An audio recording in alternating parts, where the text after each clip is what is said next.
One day more, another day, another destiny.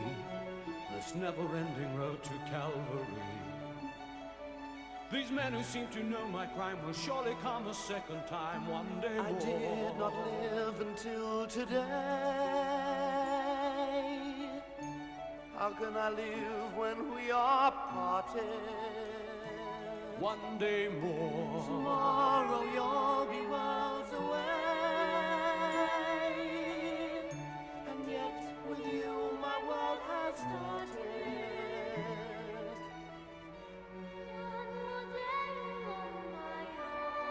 Will we ever meet again? I was born to be with you. And I swear I will be true.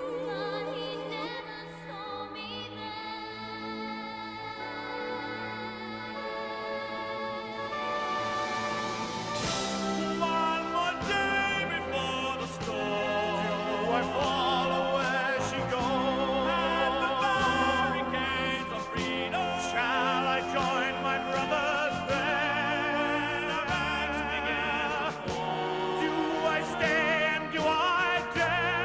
Will you take the place with me? The time is now. The day is here. One day more. We will meet in the path. We'll be ready for these schoolboys. One day more. Watch 'em run amok, catch 'em as they fall. Never know your luck when there's a free fall roll. Here a little dip, there a little touch. Most of them are gone, so they won't miss much. One day to a new beginning. Raise the flag of freedom high.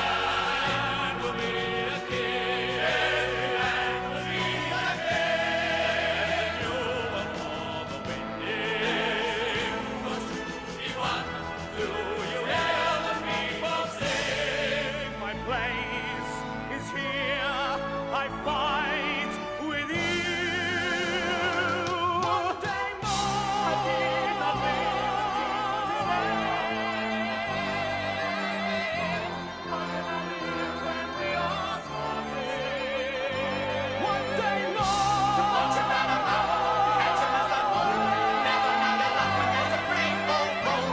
And yet with you my world has Tomorrow will be far away. Tomorrow is the judgment day. Tomorrow we'll discover what our God in heaven has in store. One more dawn, one more day, one day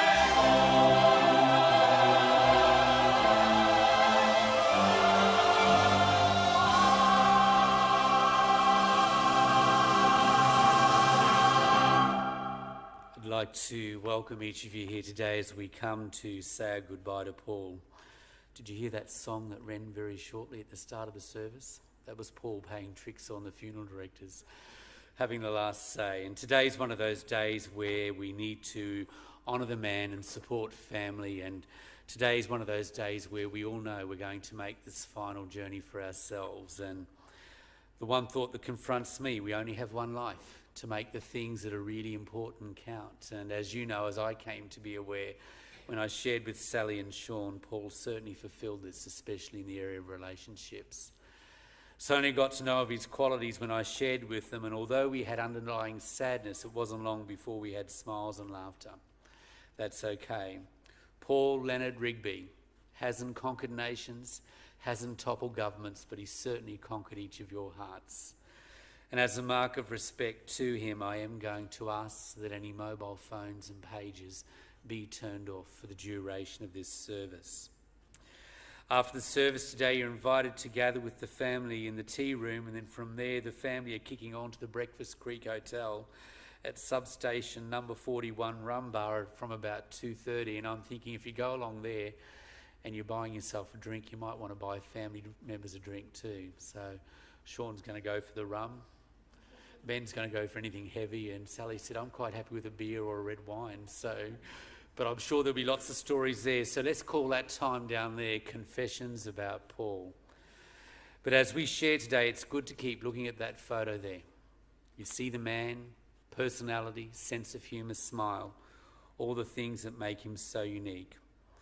And just on behalf of all of you who are here today, because I know you're stuck for words, I want to say to you, Sally, to Sean, to Ben, and to all the family, that our thoughts are with you today. We do want to offer you our sympathy and our condolences.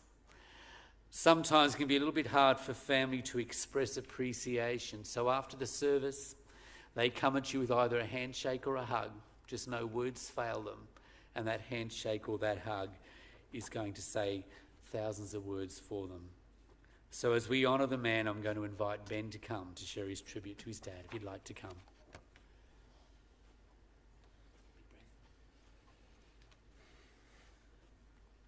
For those of you who don't know me, my name is Ben Rigby, and I have the privilege of being Paul's youngest son. Firstly, on behalf of my family, I'd like to thank you all for being here today. I'd especially like to thank those who have travelled long distances to be here, from Townsville to Prossie, Rocky Yeppoon, Blackald, Emerald, the Golden Sunshine Coasts, and all my friends from Sydney. We cannot say enough about what it means to you, for you all to be here in this difficult time. I can tell you right now that over the last couple of months, many of my dad's oldest friends had reached out to him to see how he was doing. This meant the absolute world to my mum and dad to know that even after years apart, this wonderful man that had touched so many lives had not been forgotten. I don't know really where to start when talking about my dad. I don't think that I could ever summarise in words all that he achieved in his life, because we just don't have that much time. I'm simply going to talk about what he meant to me. I guess in the end you remember the beginning. When I was a boy, my dad seemed like a massive bear to me. Strong, powerful, but pretty wonderful to hug. From the time I could kick a footy or bowl a ball, Dad was always playing sport with me and Sean. No matter how hard he worked or how long his day, he'd always make the time to play footy and cricket in the backyard. Every time I had Friday afternoon sport at school, Dad would take his lunch break and come and watch me play. Now, I may not have always seen him, but I could always hear him. "You're doing nothing, Rigby." Well, I thought it was harsh at the time. It always helped me lift a gear. From this early love of sport came one of Dad's great sayings that he would use to teach me about life. He said, "Son, life is simple. Run hard, play straight, and be good to your mum." Now, as a kid, I just thought he was talking about footy and cricket. But as an adult, I came to realise it was really a metaphor of how he wanted me to live my life. It meant always do your best. Be truthful and honest, and cherish what matters most in this life, and that's your mum. I remember, and that was my dad, a simple, straight down the line man, but a man of unwavering principle and character. I remember I asked him one day about life with my mum before me and Sean. Now, a lot of people may not know that while my mum and dad were dating, I think they called it courting back then, my mum also had this dreaded disease called cancer. She was told at the time that as a result of her operations, she would never have any children. And Dad was told by many people, "Paul, you do not have to marry this girl." So many years later, I'd asked my dad, with no kids in the future, "Why did you marry Mum?" And he looked me straight in the eye and he said, "Son, that's easy, because I loved her." And that was that. Now, this uncompromising nature would sometimes land him in a bit of trouble. Like the time my mum was 8.5 months pregnant with my brother Sean, standing in waist-deep water, holding Dad's boat while he reversed the trailer. Now, I was pretty busy on the boat ramp in Innisfell that day, and Dad decided to give Mum a spray for not holding the boat straight. So my mum decided to push the boat into the river, and Dad had to swim after it. Now, when I said, "Dad, you can't yell at an 8.5 month pregnant woman for not holding the boat," he said, "Son, she wasn't holding it straight. Now, I always knew Dad loved me. Even when I was drinking and partying way too much, he'd always let me make my own mistakes. One of other Dad's great sayings was, if you're going to do something stupid, and by the looks of you, you probably will, that make sure the only person that you're going to hurt is yourself. And that's because Dad loved people. He especially loved young people getting out there and giving life a go with everything they've got. I was always proud to be Paul Rigby's son. There isn't a job, achievement, or any amount of money that will ever mean as much to me as my dad telling me he was proud of the man I'd become. In the week before he passed, I was lucky enough to spend every day with him. At night, we would talk about his life, and I can tell you, he had no regrets. He loved my brother and his two sisters. He adored my mum. And he told me my wife Val was the daughter he never had. His only sadness is he wouldn't see Sean get married and have a family of his own, and he wouldn't see Isabella and Rocco grow up. I told him, Dad, I am also heartbroken that you won't be there to see my kids grow, but rest assured, you were a great husband, a terrific grandfather, but no two sons ever had a better father. Everything that I know about being a good man comes from you. I will raise my family the way that you raised me, and every day they will know that their poppy loved them. I remember you told me once, you don't have to stand tall in this life, son, but you have to stand up. So it's time for me to stand up now, Dad, and I promise I will live the rest of my life knowing you are watching me. I will take care of Mum, and I will make you proud. Goodbye, Dad. I love you.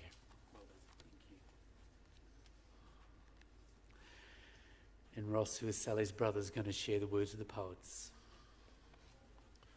Hi, Ross Dagan's my name. I am Paul's brother-in-law, but when we were at a hospital last week, he introduced me as his son-in-law.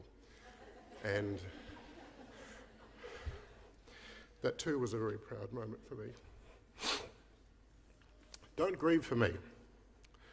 Don't grieve for me, for now I'm free. I'm following the path that God has laid for me. I took his hand when I heard his call. I turned my back and I left it all.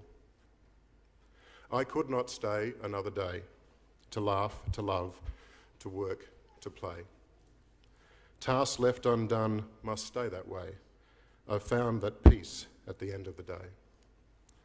If my parting has left a void, then fill it with remembered joy.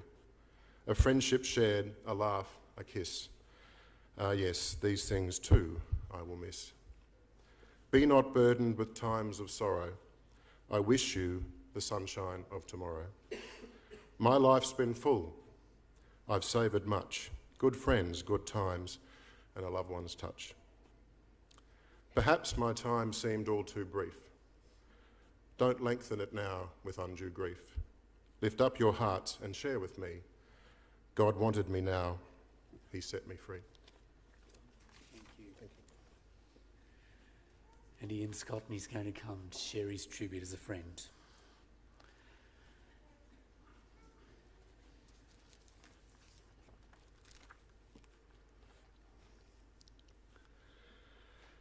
Paul was the son of banker Len Rigby. Len was a highly respected manager in the Bank of New South Wales, and like many, Paul followed his father into that institution. Today I would like to give you a glimpse of how a banking career at that time developed professionally and also socially. Paul joined in the 60s, and after attending the Staff Training Centre, where he became acquainted with the Bills of Exchange Act and Dick Parry, he started to develop his network of banking associates. As many of you know, bankers were subject to transfer. You had to be mobile, and Paul was certainly all of that. As a result, we've all drifted in and out of each other's lives for over 50 years. Young single men usually did a term on relief staff, and Paul was no different. He needed a place to stay when he was in Brisbane. That led him to the den of iniquity known as the Pot Street Flats, units, apartments. The title depended on your social status.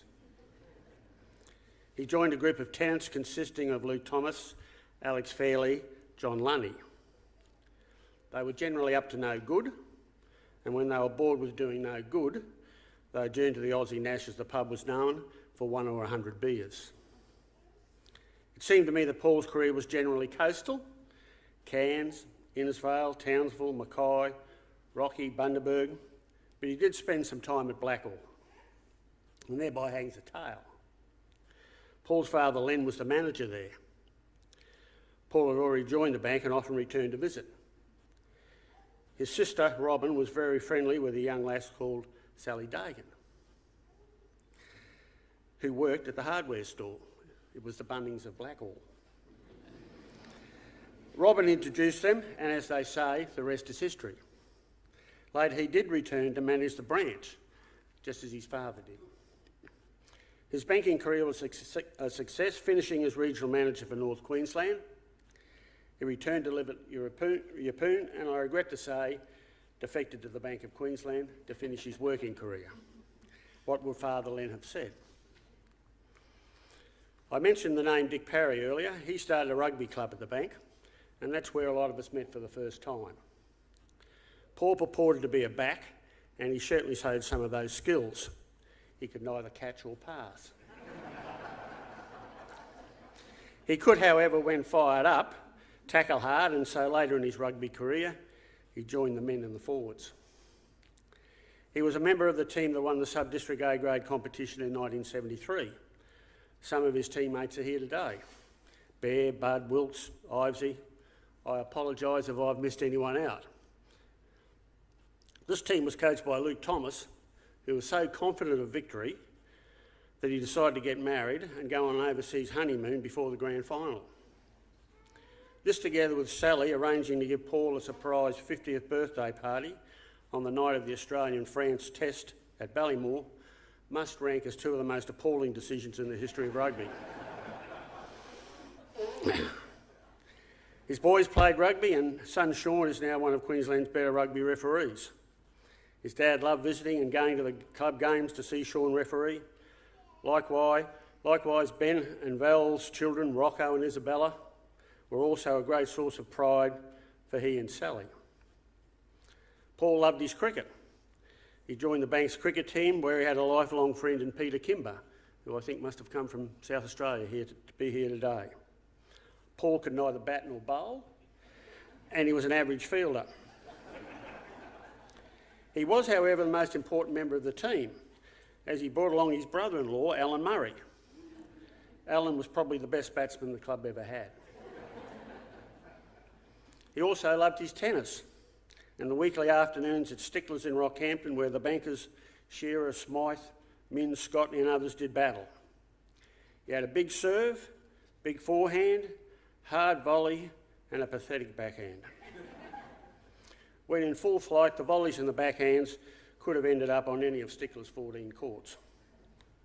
He was extremely competitive, and when things weren't going well, I loved seeing him marching up and down the baseline, cursing and getting redder and redder and redder. He was a fisherman and bought a boat.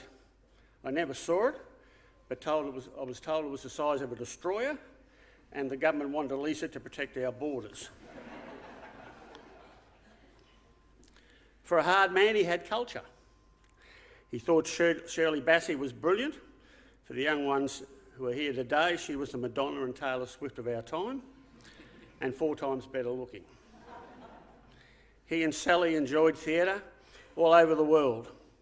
I remember seeing the Rocky Horror Show with them at the Pilbeam Theatre in Rockhampton, and the other day Paul and I were still trying to work out what it was all about.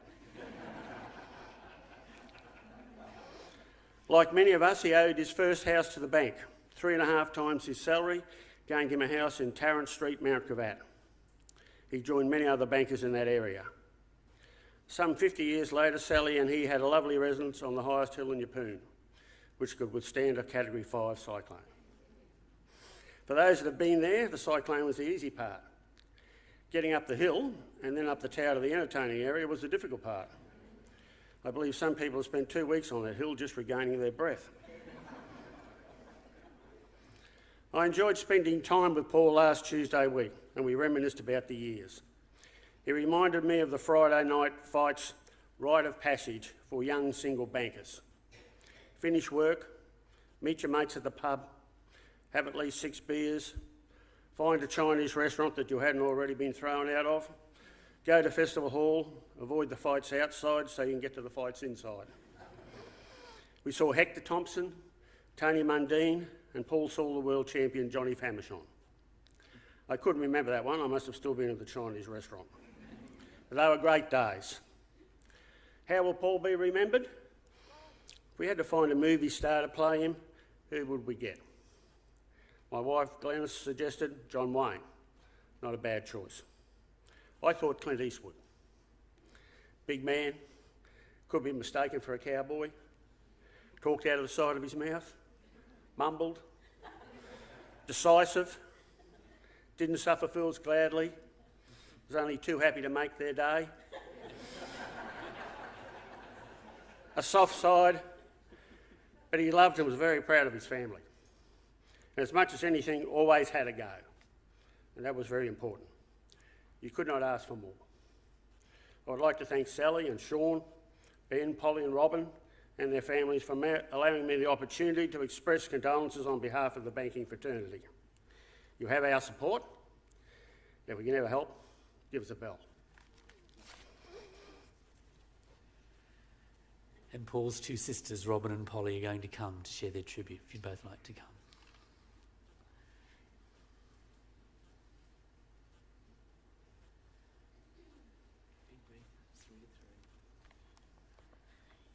Have to excuse me if I fumble a bit here.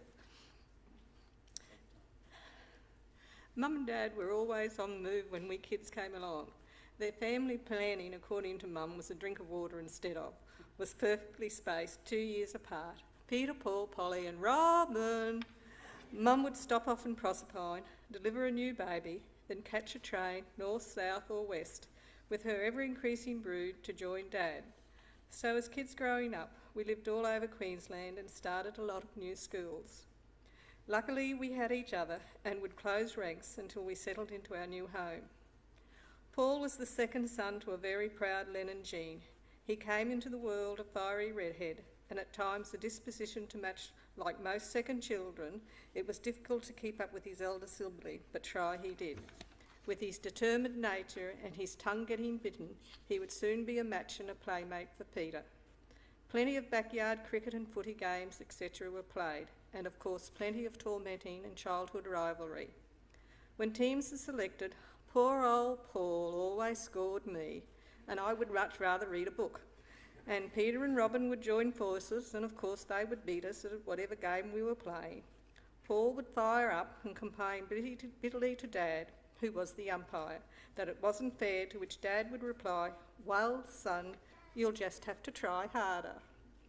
Paul would invent penalties, anything, and bend the rules to try and get more points for his team, when all along the real problem was me. Paul loved all sports. He tried his hand at footy, cricket, golf, tennis, life-saving and fishing. He approached his sport with great passion, all the while biting that old tongue. We were always amazed that he didn't do himself more damage, for as soon as Paul started concentrating, his tongue would be bitten. Paul was a traditionalist. He loved music, good food and the comforts of life. He also loved nature.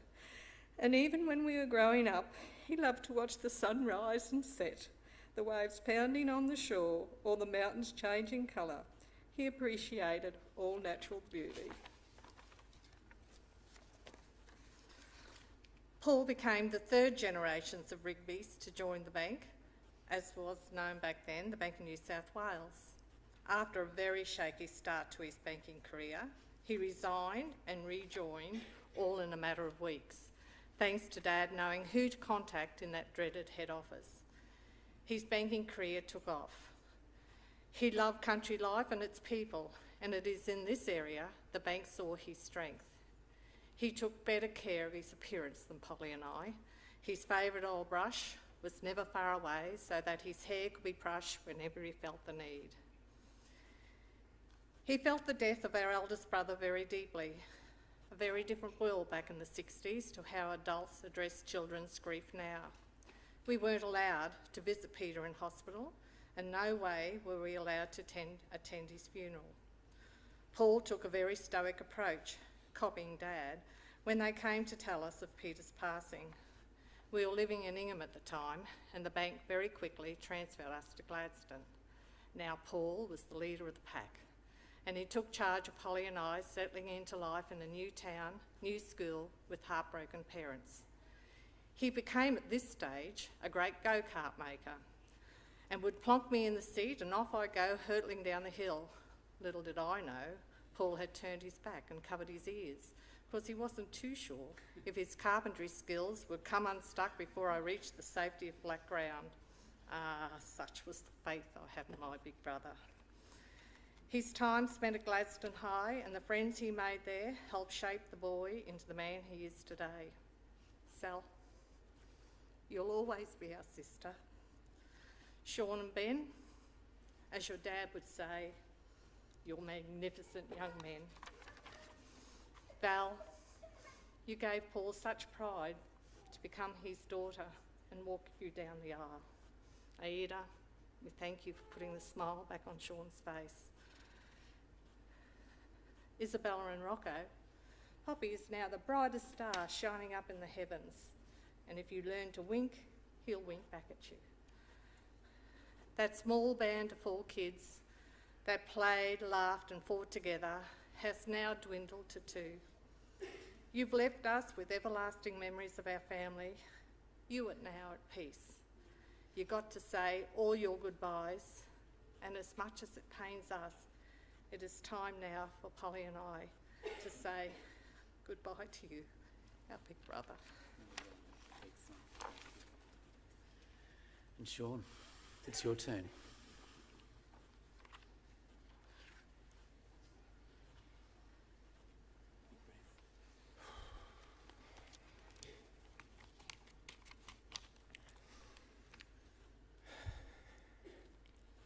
My dad. I do this for a living, but this is bloody tough. To do a poem on my dad, my hero, life can be rough. How am I going to do this without you showing me the way? Telling me it'll be all right, son. I'm here for you today. I mean, on Sunday I was at work cutting the video you'll soon see. The waterworks were flowing. At times I wanted to flee. But I want to do him justice. I want to do it right. As I sit here, though, I just don't know what to write. I mean, how do you sum up a life as grand as my dad's? For a fact, I know that he'd hate it that we're all here and so sad. He's probably looking down on me going, toughen up, you big wuss.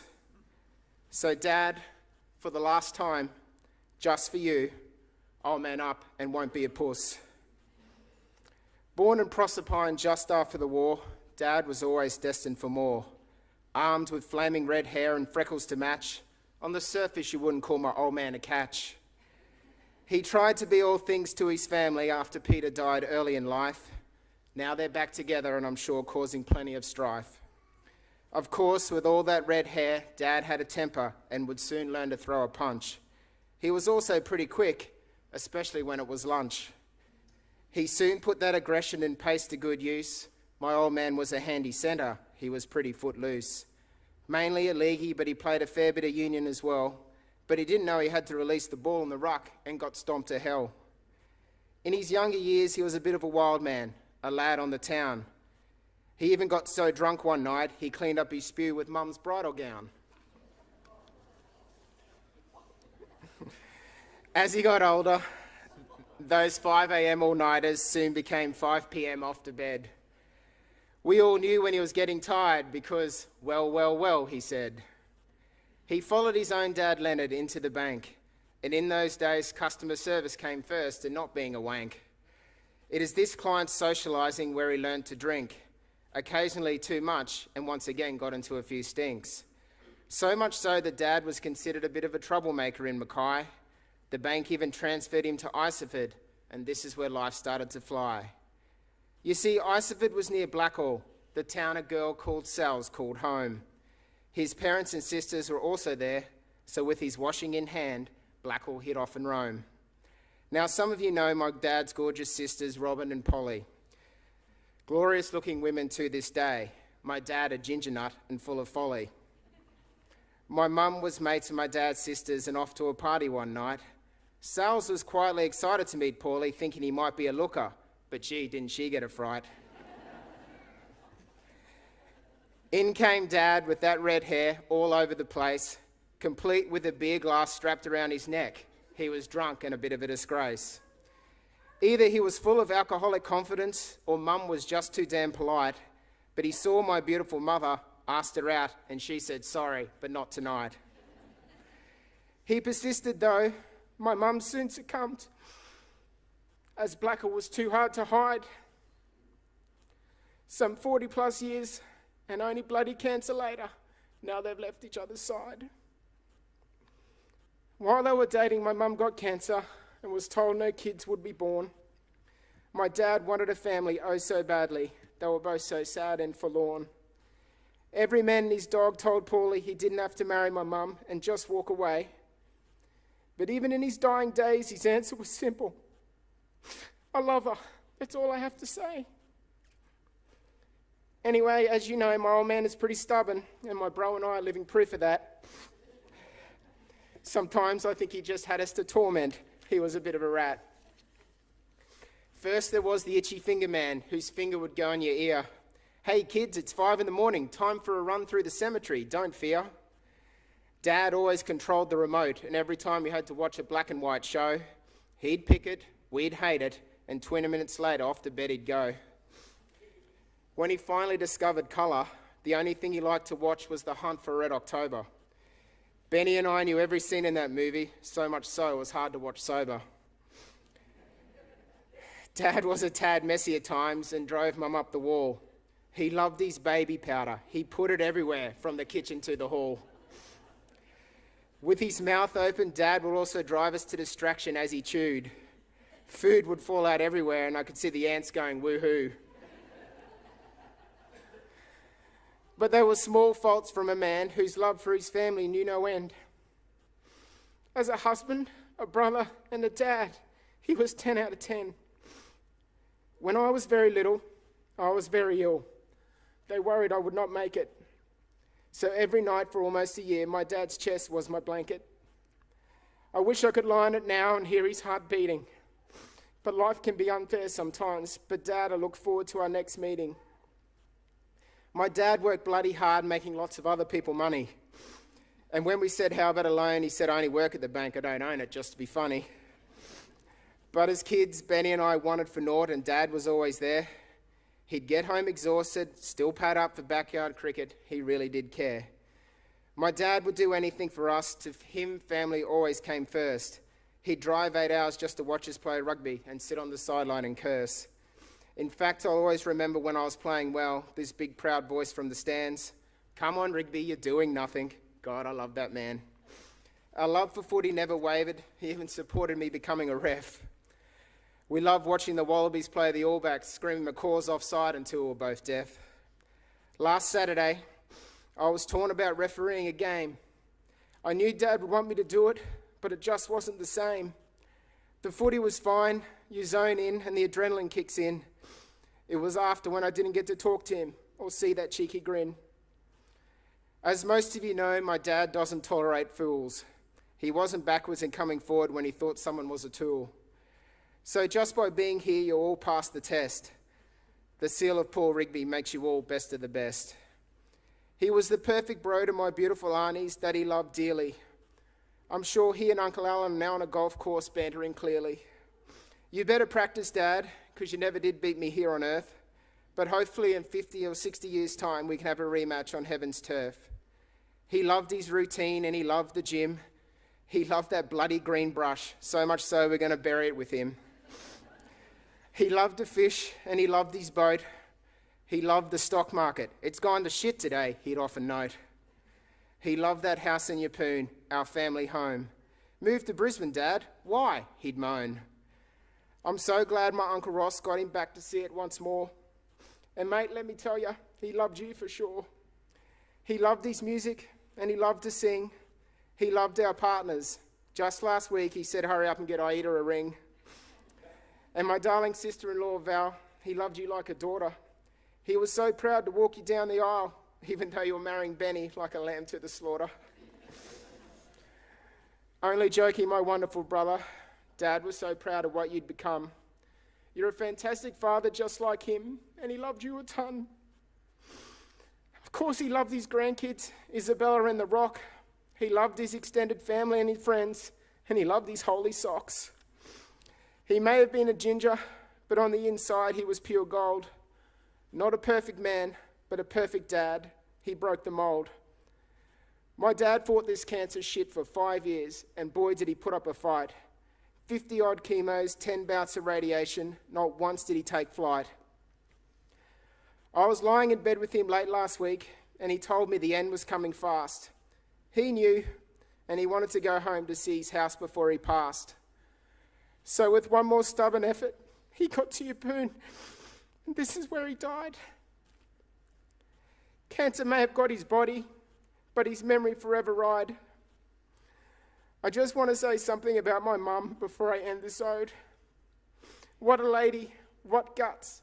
You're an inspiration, you know. There's going to be some real tough moments ahead, just like today. For instance, Mum, who are you going to throw the bucket at when your nerves are frayed? He's with us, Mum, I'm sure of it, keeping an eye on us. He's saying to us, you don't need to stand tall, but stand up and stop making a fuss. We love you, Mum. You will never be alone. I promise this will make us stronger. I promise to eat with my mouth open if it helps the memories last longer. Dad, goodbye. I'm so proud to be your son. I promise to keep doing you proud and look after Mum. We're going to miss you something fierce, and life won't be the same. But Dad, stay ready, stay fit, because we'll see you again. I love you, Dad. Thanks, Mum. So we're going to add some pictures to the story. Time to reflect, to remember, but above all, to be thankful.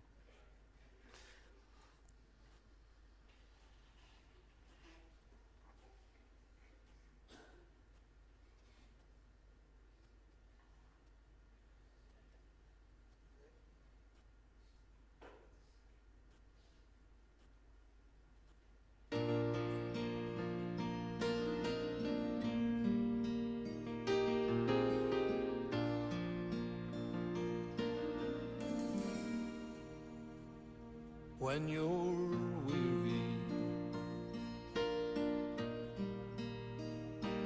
feeling small, when tears are in your eyes, I will dry them all.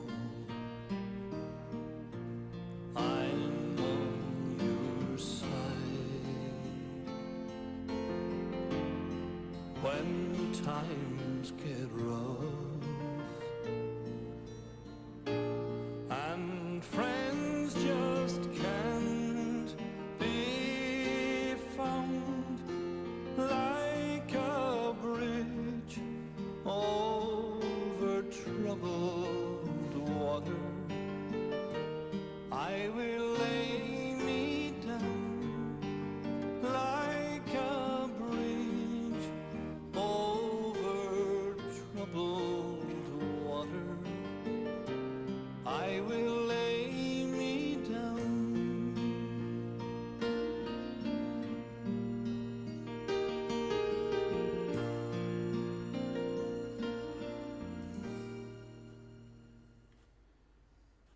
This beautiful woman here on my right-hand side, when she was 19 or 20 years of age, had a very, very serious illness.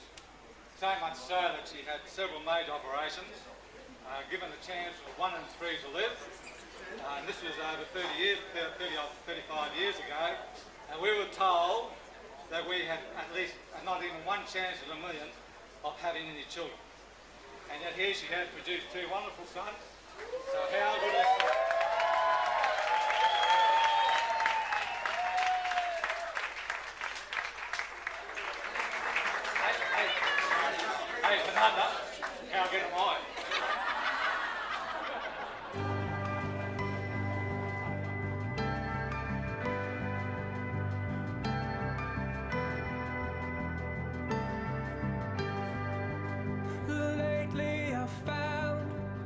start to think aloud.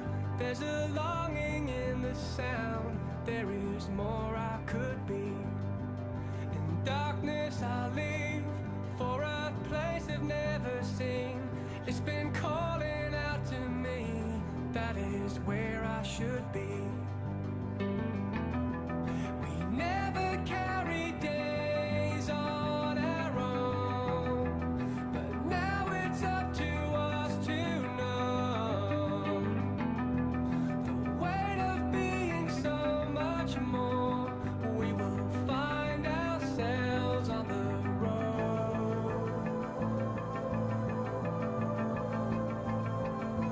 On we march with a midnight sun. We will light our way with our lanterns on. On we march. Beth and Sally decided to go to Hong Kong for a shopping expedition because they felt there weren't enough shops in Australia to satisfy their needs. At the time, Hong Kong was going through recession, but as soon as they left, Hong Kong came out and China had gone forward and sent much of the grains, poor old grains, Wallace to the mines. Anyway, I was left in charge to be the master cook of the Rigby household. So the first night they were away, I think we had steak and eggs and tomato sauce, Sean, didn't we? Okay. And then for a change, the next night we had steak and onion gravy. It was very nice. The third night I thought I'd better add some vegetables to it, so it was steak, onion gravy and mashed potato. And the fourth night, Ben said he wanted some greens, so we had steak, onion gravy, mashed potato and beans. The fifth night came along, I thought we'd have a real change of our culinary delight, and we ordered in Pizza Hut. After the sixth day, Sally came back, Ben raced down the stairs and said, for heaven's sake, Mum, will you teach me how to cook? So while Sally might have take the credit for the knowledge, I take the credit for the motivation.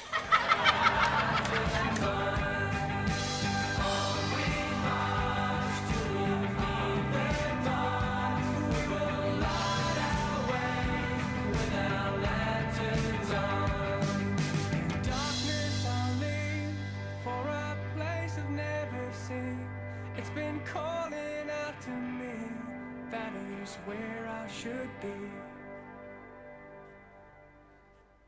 Happy birthday, Ida. It's absolutely wonderful that you're a part of our family. You know, our number one son's always been very precious to us.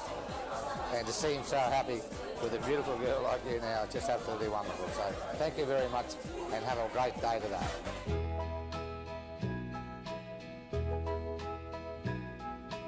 I love little baby ducks, old pickup trucks, slow-moving trains, and rain.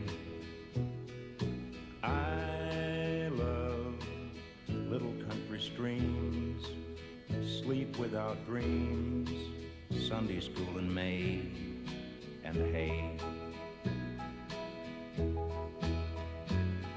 And I love you too.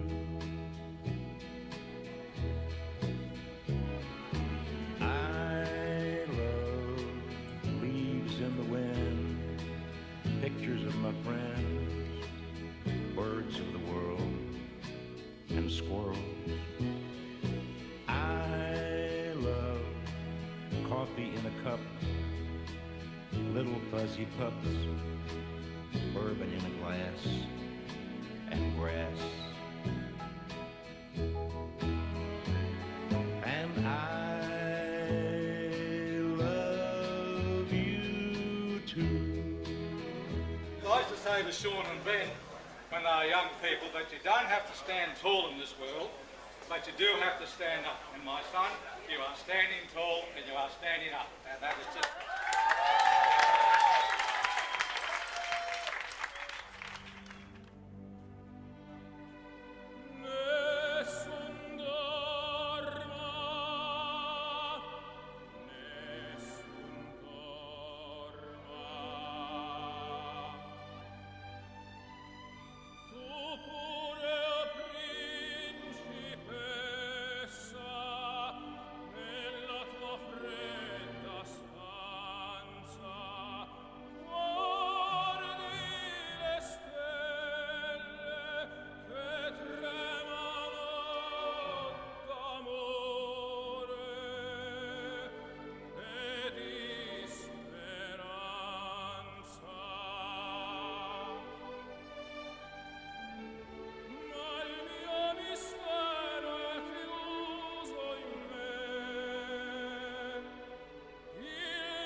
I guess there's not a great deal more that I want to say. I think love makes the world go round, and they certainly have plenty of that. One of the finest and best men I ever knew, your late Uncle Alan, used to tell his family every day that he loved them dearly. And I think if you can emulate that over the rest of your life, you will do pretty well. Finally, I do wish you all the very, very best. I know you will be very successful. And Benny, if your Val is half as good as myself, then you will have done very, very well.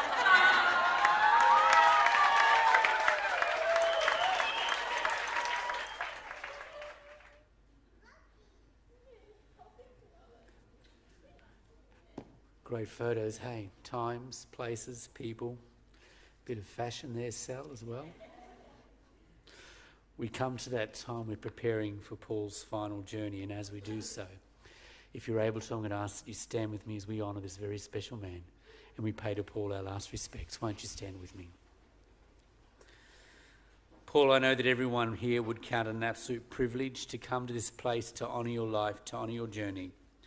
Today we know there's a day to be born, a day to pass away. Your birth private, only expected by your family, in honour to give you a very public farewell. So we say our farewell to our beloved Paul, our beloved Dad, our beloved Poppy, Paul Lennard Rigby, one of life's good blokes. We commit his body to the place prepared for it, where that earth returns to earth, ashes to ashes and dust to dust, and the imperishable spirit refined as by fire forever in that place of eternal rest.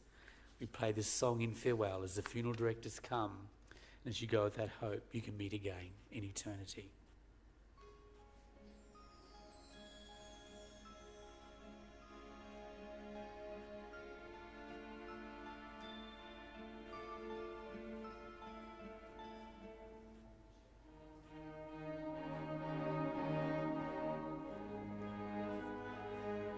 Now you are here,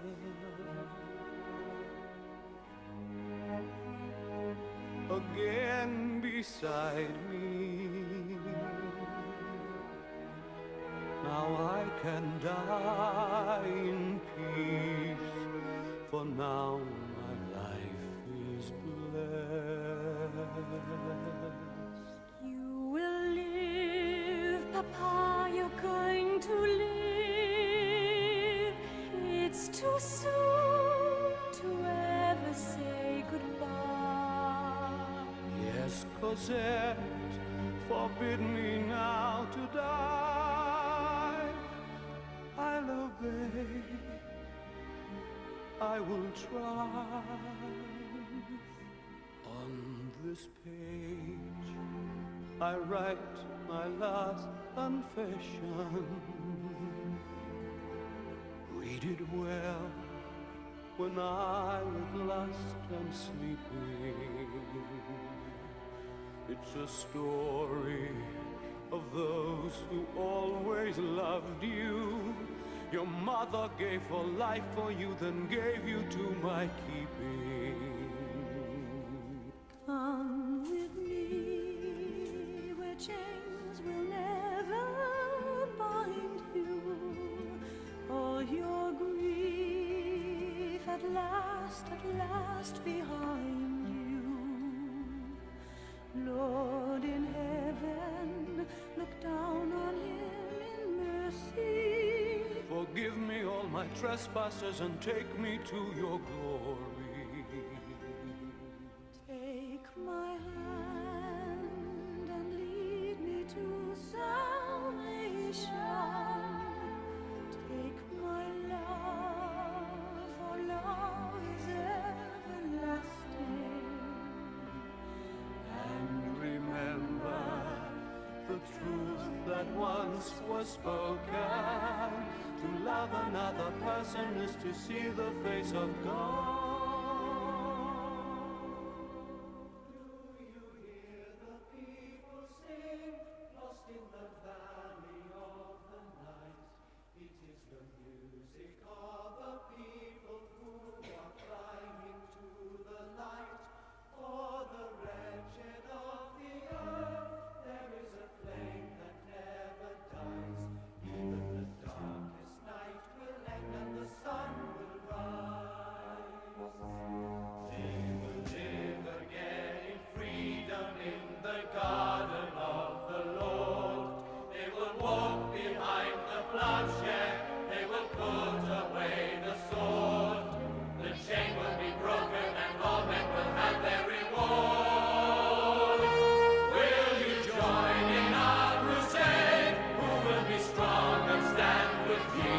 Somewhere beyond